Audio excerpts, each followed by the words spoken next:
नमस्कार दोस्तों, स्वागत है आपका हमारी YouTube चैनल दशरथ रावल में द्रौपदी का विवाह। सदियों पुरानी बात है। पांचाल नामक नगर में राजा द्रुपद का राज हुआ करता था। राजा द्रुपद की एक बेटी थी जिसका नाम द्रौपदी था। द्रौपदी बहुत ही सुंदर और सुशील कन्या थी। जब वह विवाह योग्य हो गई तो राजा द्रुपद ने उसके विवाह के लिए स्वयंवर रखने का निर्णय लिया। इस दौरान पांडव मुनि का भेष धारण करके पांचाल से कुछ कोस दूर एक गांव में रह रहे थे। जब उन तक द्रौपदी के स्वयंवर की सूचना पहुंची तो वेदव्यास के आदेश पर उन्होंने पांचाल जाकर स्वयंवर में भाग लेने का निर्णय लिया।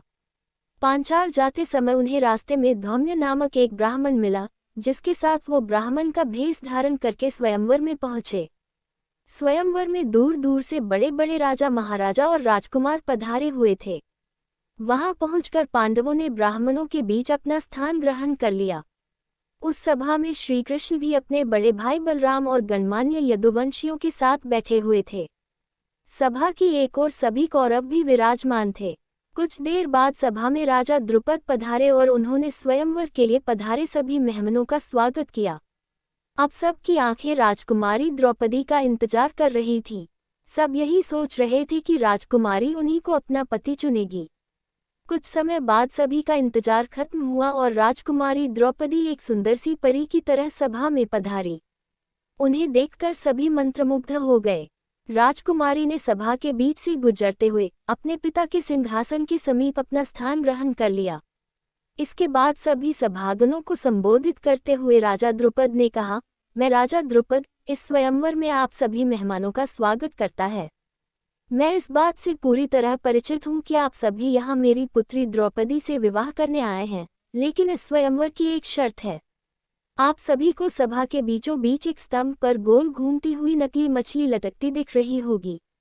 उस मछली के ठीक नीचे धरती पर एक तेल का पात्र रखा है, जिसमें उस मछली का प्रतिबिंब दिख रहा है।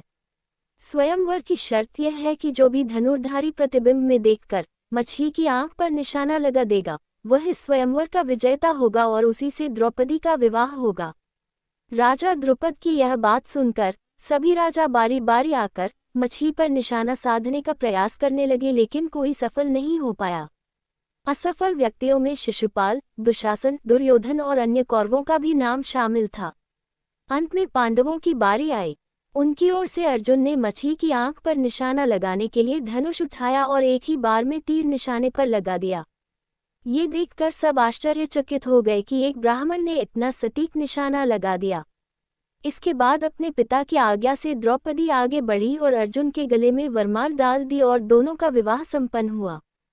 ये वीडियो अच्छा लगा हो तो एक लाइक और सब्सक्राइब करना बिल्कुल ना भूले।